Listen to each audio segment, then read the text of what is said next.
Crash course के माध्यम से, ठीक है, गद्य खंड का chapter number 3 class 12th Hindi का, ठीक है, गद्य खंड चैप्टर नंबर 3 कौन सा है? संपूर्ण क्रांति।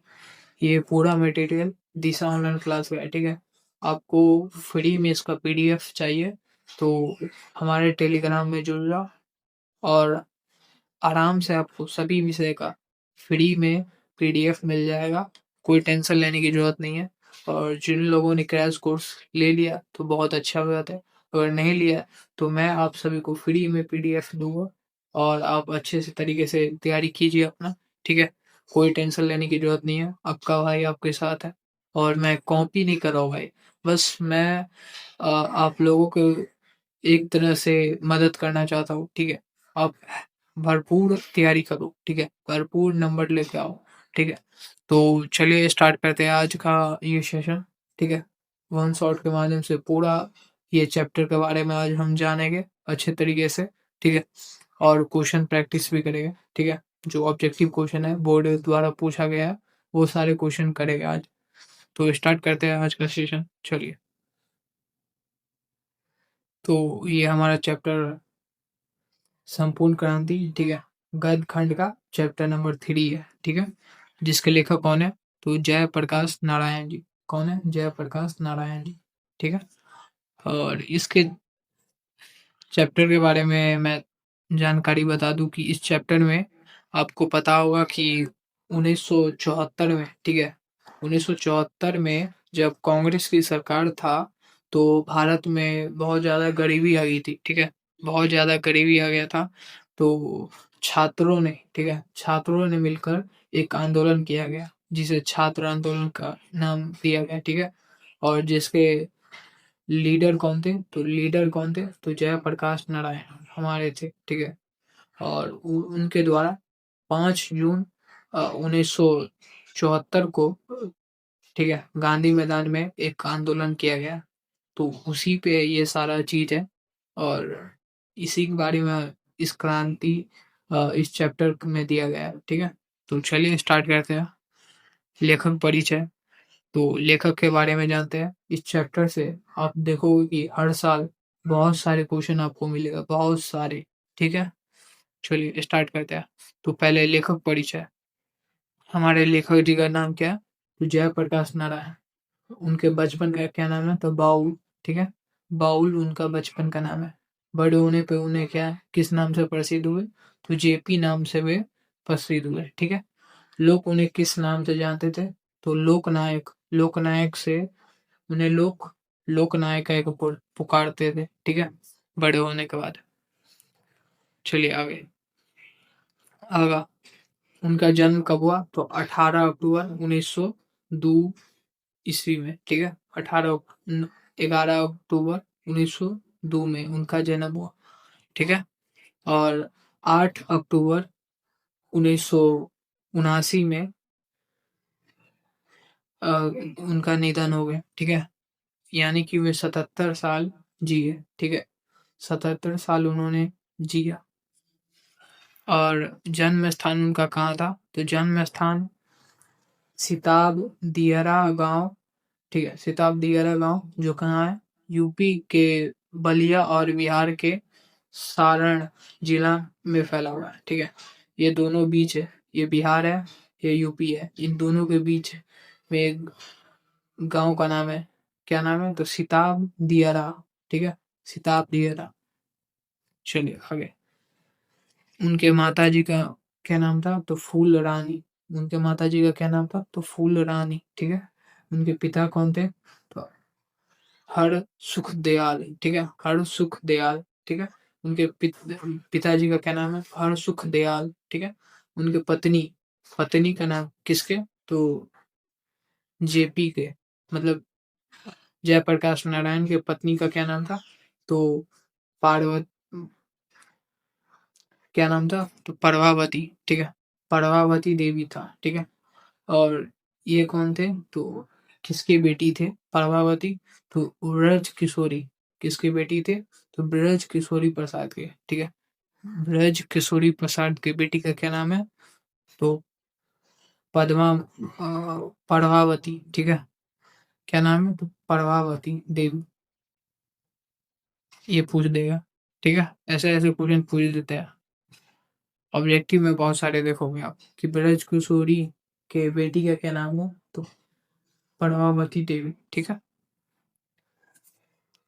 अब शिक्षा के बारे में जानते हैं कि जयप्रकाश नारायण का शिक्षा प्रारंभिक शिक्षा कहाँ से हुई? तो घर से। ठीक है, प्रारंभिक शिक्षा उनका घर ही से हुआ। फिर पटना कॉलेज से पटना में दाखिल हुए। असहयोग आंदोलन के कारण शिक्षा अधूरी छोड़ी। असहयोग आंदोलन कब हुआ था? तो 1920 में हुआ था। ठीक है, उन्होंने असहयोग आंदोलन के कारण छोड़ दिया। क्या चीज? तो अपनी शिक्षा अधूरी छोड़ दी। इनके राजनीतिक जीवन। ठीक है, अगला टॉपिक है राजनीतिक जीवन। 1929 में कांग्रेस पार्टी में शामिल हुए। कब हुए? तो 1929 में कांग्रेस पार्टी में शामिल हुए। 1932 में वे सविनय आंदोलन के दौरान जेल गए। ठीक है, इसके द्वारा 1932 ईस्वी में सविनय आंदोलन अवज्ञा आंदोलन के दौरान कहाँ गए? तो जेल गए। इनको एक बार फिर आपातकाल के दौरान जेल जाना पड़ा। ठीक है, जब पता हुआ कि आपको भारत में जब कांग्रेस की सरकार था तो आपातकाल लगाया गया था। ठीक है, इमरजेंसी। तो कब लगाया था? 1975 में। ठीक है, जब कांग्रेस की सरकार थी। आगे जेपी को जेपीजी को ब्रिटिश शासन के खिलाफ सविनय अवज्ञा आंदोलन के लिए 1930 में नासिक जेल में रखा गया। ठीक है, 1930 में किस जेल में रखा गया? तो नासिक जेल में। ठीक है, नासिक जेल कहाँ है? महाराष्ट्र में। ठीक है, जेपीजी को कई जेलों में रखा गया था। ठीक है, लेकिन सबसे प्रमुख रूप में से इन इन्हें हजारीबाग सेंट्रल जेल में कैद किया गया। ठीक है, सबसे ज्यादा किस में उन्हें जेल कैद करके रखा गया? तो हजारीबाग सेंट्रल जेल में सबसे ज्यादा बार उनको कैद करके रखा गया। ठीक है, फिर 1939 और 1943 में भी जेल गए, यानी कि वे बहुत बार जेल गए। ठीक है, चलिए आगे। अगला है इन्हें कांग्रेस सोशलिटी सोशलिटी पार्टी के गठन में अहम भूमिका निभाई। ठीक है, और इसके बाद अगला पॉइंट है इनको 1942 के आंदोलन में विशेष प्रसिद्धि मिली। ठीक है, 1942 में भारत छोड़ो आंदोलन हुआ था। ठीक है, उसकी बात चल रही है यहाँ पे। तो अगला पॉइंट है कि आजादी के बाद 1952 में प्रजा प्रजा सोशलिटी पार्टी के गठन में योगदान दिए। ठीक है, 1952 किसके? तो ये प्रजा सोशलिटी पार्टी, सोशलिस्ट पार्टी। ठीक है, चलिए आगे। 1954 में विनोबा भावे के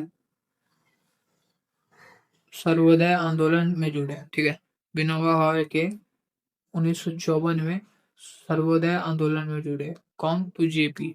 ठीक है, आगे 1974 में छात्र आंदोलन का नेतृत्व किया। कब किया? तो 1974 में जो छात्र आंदोलन हुआ था उनका नेतृत्व किसने किया? तो हमारे जेपी ने। ठीक है, जयप्रकाश नारायण जी ने। ठीक है, इसके इनके मार्गदर्शन सॉरी इनके मार्गदर्शन में ही जनता पार्टी का गठन हुआ। कौन से पार्टी का? तो जनता पार्टी का। आगे महत्वपूर्ण जानकारी। जयप्रकाश नारायण को अमेरिका का दलाल कहा जाता है। ठीक है, जैसे भारत उस टाइम में भारत के लोग इन्हें अमेरिका का दलाल कहते थे, जो अदर पार्टी के लोग थे। ठीक है, वो कहते थे। जैसे कि अभी के टाइम में अ, मोदी मोदी जी को बोलते हैं वोट चोर। ठीक है, वैसे अलग अलग नेता के हर उपनाम होता है। ठीक है, वैसे ही सब नेताओं का उन नेताओं में से इनके भी नाम थे। ठीक है, जेपी जी ने 1974 में छात्र आंदोलन का नेतृत्व किया? 1974 में किसका किया? तो छात्र आंदोलन का नेतृत्व। आगे हमारा है कि छात्र आंदोलन का नेतृत्व स्वीकार करते समय जेपी जी की स्थिति बुढ़ापे और बीमारी वाली थी। ठीक है, बीमारी वाली थी। ठीक है, मतलब वे बहुत ही बूढ़े हो चुके थे उस टाइम में। ठीक है, दलविहीन लोकतंत्र मार्क्सवाद और तथा लेनिन का मूल उद्देश्य है। ठीक है, लेनिन का मूल उद्देश्य क्या है? उद्देश्य मार्क्सवादी मार्क्सवाद तथा लेनिन का मूल उद्देश्य क्या है? तो दलविहीन लोकतंत्र, मतलब कि कोई राजनीतिक दल नहीं होना चाहिए। दलविहीन, बिना दल का लोकतंत्र। ठीक है, जयप्रकाश नारायण जी को लोकनायक कहा जाता है। क्या कहा जाता है? तो लोकनायक। ठीक है, चलिए आगे। अगला पॉइंट है हमारा कि जयप्रकाश नारायण 1924 में मार्क्सवादी बने थे। 1924 में क्या बने थे? मार्क्सवादी। कब? जब लेनिन का मृत्यु हुआ था। लेनिन का मृत्यु कब हुआ था? 1924 में। ठीक है, उसी के बाद से जयप्रकाश नारायण मार्क्सवादी बन गए थे। ठीक है, मार्क्सवादी बन गए थे। चलिए आगे। बिहार में हिंदी की वर्तमान स्थिति विषय पर लेख के लिए जेपीजी को सर्वोच्च पुरस्कार प्राप्त हुआ। ठीक है, किस पे? तो सर्वोच्च पुरस्कार प्राप्त हुआ बिहार में हिंदी की वर्तमान स्थिति पे। ठीक है, उसको तो जेपीजी को। चलिए आगे। जेपीजी के पिताजी नहर विभाग में काम करते थे। कौन से विभाग में? तो नहर विभाग। सर्वोदय सर्वोदय के संस्थापक कौन थे? तो विनोबा भावे। कौन थे? तो विनोबा भावे। ठीक है, आगे। ये सारे इंपॉर्टेंट टॉपिक्स हैं। इससे डायरेक्ट क्वेश्चन आपको मिलते हैं, सब्जेक्टिव ऑब्जेक्टिव सब, और आपको बस समझ के उसका आंसर देना होता है। ठीक है, और इसके बाद मद्रास में जयप्रकाश नारायण ई- ईश्वर अय्यर के यहाँ थे। ठीक है, मद्रास में कहाँ थे? तो ईश्वर अय्यर के यहाँ। चलिए आगे। ब्रेन ऑफ बॉम्बे कहा किसे कहा जाता है? तो उमा शंकर को ब्रेन ऑफ, इस चैप्टर में। ठीक है, ब्रेन ऑफ बॉम्बे किसे कहा जाता है? उमा शंकर जी को। ठीक है, आगे। लेनिन 1924 में मरे थे। ठीक है, कब मरे थे? तो 1924 में। आगे। जेपी दलविहीन लोकतंत्र की स्थापना करना चाहते थे। जो हमारे जेपी जी है, क्या? तो दलविहीन लोकतंत्र की स्थापना करना चाहते थे। ठीक है, चलिए आगे। फ्री प्रेस के संस्थापक और मालिक मालिक कौन है? तो सदानंद जी। ठीक है, फ्री प्रेस के संस्थापक और मालिक कौन है? तो सदानंद जी है। ठीक है, जेपीजी जेपीजी जेपी के पिताजी नहर विभाग में क्या थे? तो जिलादार पद पे थे। ठीक है, जिलादार पद पे थे। चलिए आगे। नहर विभाग में जिलादार पद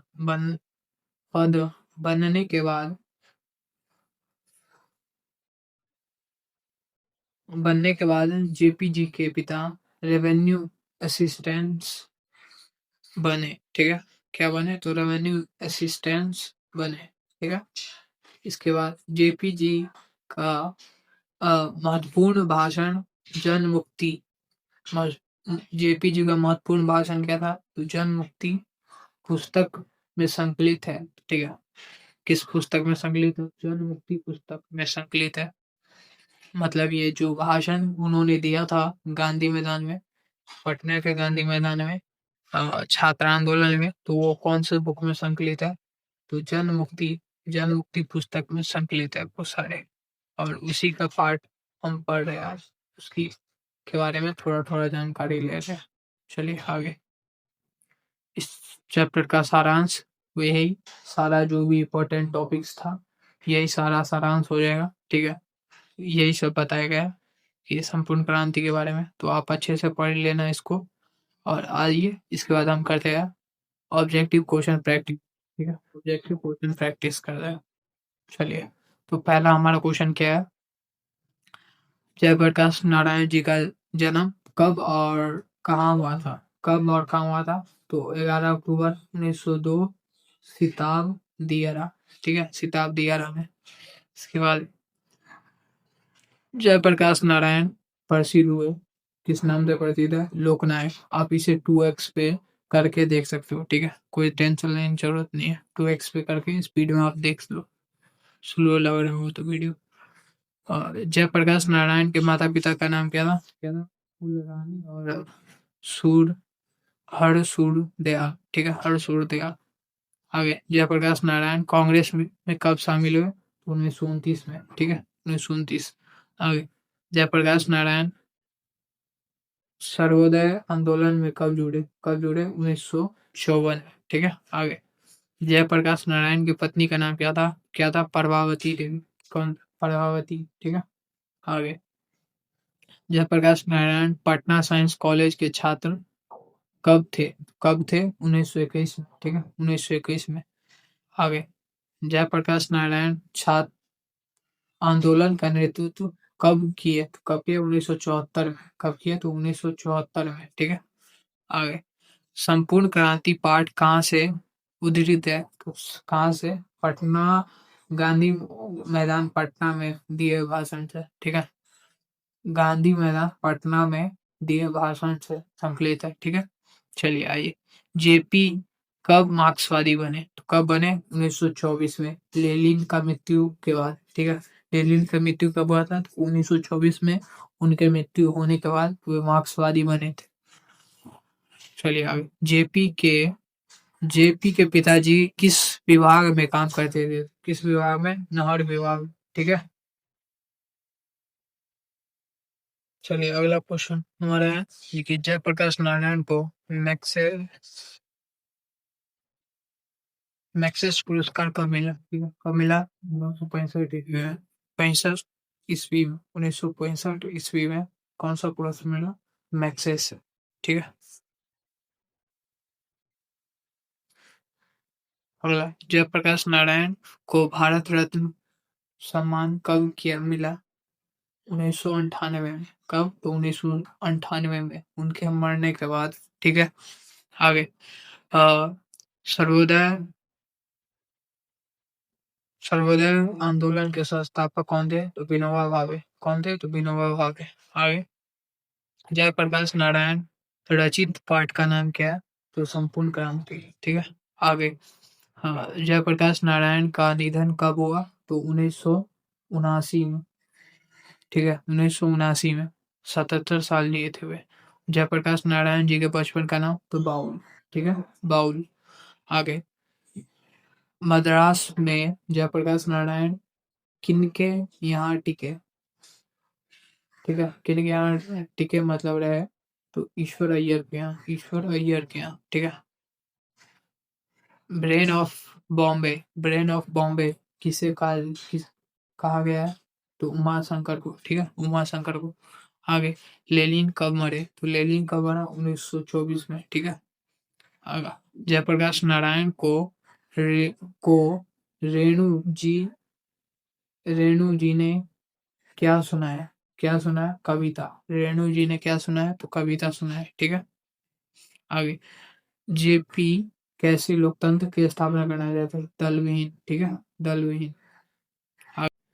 दिनकर जी को दिल का दौरा पड़ने पर कहाँ ले जाएगा? तो विलिंगडन ऑफ नर्सिंग होम। क्या है? तो हॉस्पिटल का नाम है एक। ठीक है, आगे, जेपी जी के पिताजी क्या थे? तो जेपी जी के पिताजी क्या थे? तो जिलादार अफसर, नग नगर तेज तेज। ठीक है, अफसर। आगे, जेपी जी को विरोधी जन विरोधी जन कहा का दलाल कहते थे? कहाँ का? अमेरिका का। ऑप्शन नंबर ए इसका करेक्ट आंसर हो। कहाँ का? अमेरिका का। आगे, फ्री प्रेस के संस्थापक और मालिक कौन थे? सचिन सदानंद जी। कौन थे? सदानंद जी। ठीक है।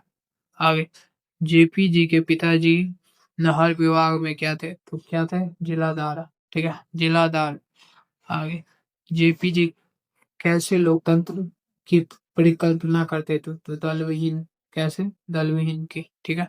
आगे, नगर विभाग में जिलादार बनने के बाद जेपी के पिताजी क्या थे? तो रेवेन्यू असिस्टेंट्स। ठीक है, रेवेन्यू असिस्टेंट। ठीक है। आगे, दलविहीन लोकतंत्र किसके मूल उद्देश्य में है? किसके? मार्क्सवादी एवं लेनिन के। मार्क्सवादी एवं लेनिनवाद के। ठीक है, मार्क्सवाद एवं लेनिनवाद के। Ring construction ring construction of India polity के लेखक कौन? लेखक का नाम क्या है? क्या नाम? जयप्रकाश नारायण। जयप्रकाश नारायण। ठीक है। आगे, जयप्रकाश नारायण के ने संपूर्ण क्रांति के ये पटना में कब भाषण दिए? कब भाषण दिए? 5 जून 1974। आगे, जेपी जी का संपूर्ण भाषण किस पुस्तक में सम्मिलित है? किस? जन मुक्ति। ठीक है, जन मुक्ति। आगे, जेपी जी अध्ययन के लिए अमेरिका कब गए? तो कब गए? तो 1922 ईस्वी में। ठीक है। इसके बाद हमारे आते हैं लघु तृतीय प्रश्न, 2 नंबर वाला। ठीक है, चलिए आइए करते हैं।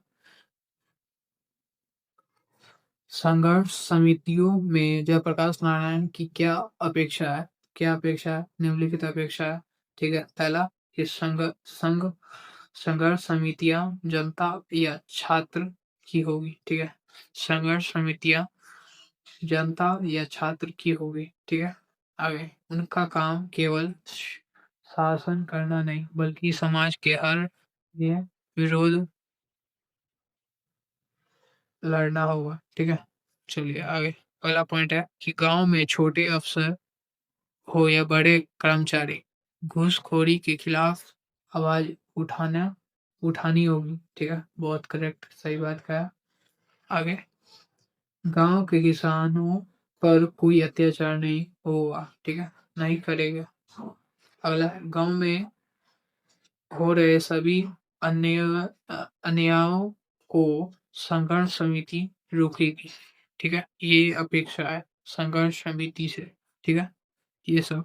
चलिए अगला, जयप्रकाश नारायण के छात्र जीवन और अमेरिका जीवन के परिचय दे। इस अवधि में कौन कौन सी बातें आय क्या है आय को प्रभावित करती है? ठीक है, छात्र जीवन में जयप्रकाश नारायण जी की प्रारंभिक शिक्षा घर पे हुई। ठीक है, उसके बाद उन्होंने पटना के कॉलेज स्कूल में पढ़ाई की, लेकिन असहयोग आंदोलन में शामिल होने के कारण पढ़ाई छोड़ दिए। ठीक है, उसके बाद वे कहाँ गए? बिहार विद्यापीठ से ISC पास किए। ठीक है, अमेरिका का। ठीक है, अमेरिका का प्रवास मतलब अमेरिका में हुआ। अमेरिका, जयप्रकाश नारायण के पिताजी बहुत गरीब थे। वे बेटे को अमेरिका भेजने में सक्षम नहीं थे, लेकिन जेपी सुने थे कि अमेरिका में छात्र मजदूरी करके पढ़ सकते हैं, इसलिए वे अमेरिका चले गए। वहाँ उन्होंने मजदूरी करके कैलिफोर्निया कम्युनिटी